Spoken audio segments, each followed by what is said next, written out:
নমস্কার, একটা নতুন ভিডিওতে তোমাদেরকে অনেক অনেক স্বাগত। আজকে আমি পরিষ্কার করছি ফ্রিজটা থেকে দেখেছো সমস্ত কিছু বাইরে বের করে দিয়েছি।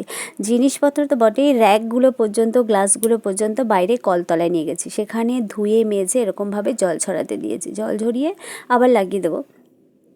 আমি এগুলো ভিমবার সাবান দিয়ে ধুয়ে নিয়েছি, কারণ আমি বাসন মাজার জন্য ভিমবার সাবান ইউজ করি, আর সেই জন্য ভিমবার সাবান দিয়ে জল দিয়ে ধুয়ে নিয়েছি। এই যে গ্লাসের কোনায় যে ক্যাপগুলো থাকে সেগুলো পর্যন্ত আমি ধুয়ে নিয়েছি। কারণ কি বলো তো, এইভাবে আবার সেগুলোকে ফের লাগিয়ে দেব। কারণ এইভাবে যদি করি ঠাকুরের জিনিস রাখতে কোনো অসুবিধা হবে না।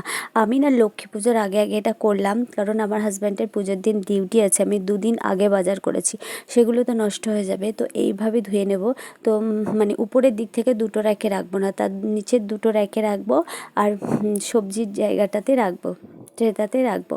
আর ডান দিকেরও যে সমস্ত জিনিসগুলো ছিল সেগুলো মুছে টুছে নিয়েছি। এই যে আমার ওস্তাদ এসে গেছে, আমার মাস্টার। কোনো কাজ করতে পারে না, কিন্তু সব কাজে ওনাকে দিতে হবে।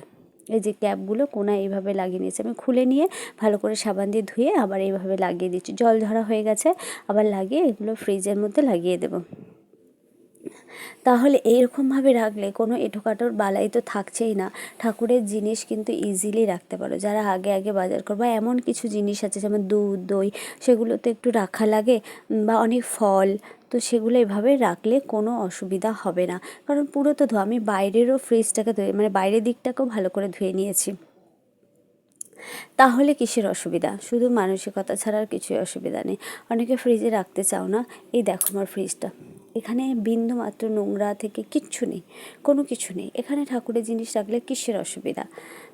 কোনো অসুবিধাই নেই।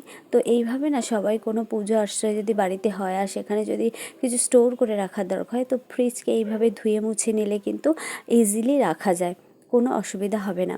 তারপর বলি, আমার ভিডিওটা কেমন লাগলো অবশ্যই কমেন্ট করে জানাবে, আর আমার চ্যানেলটাকে সাবস্ক্রাইবার করবে। আমার চ্যানেলটা খুব ছোট চ্যানেল, তো নতুন চ্যানেল, আমি নতুন কাজ শুরু করেছি। সবাই সাপোর্ট করো আমাকে, আমি এই কামনাই করি। আশা করছি তোমাদের হয়তো একটু উপকার হলেও হতে পারো। অনেকে মুছে নাও, মুছে নিলেও কিন্তু মোছো অনেকটা ঝামেলা।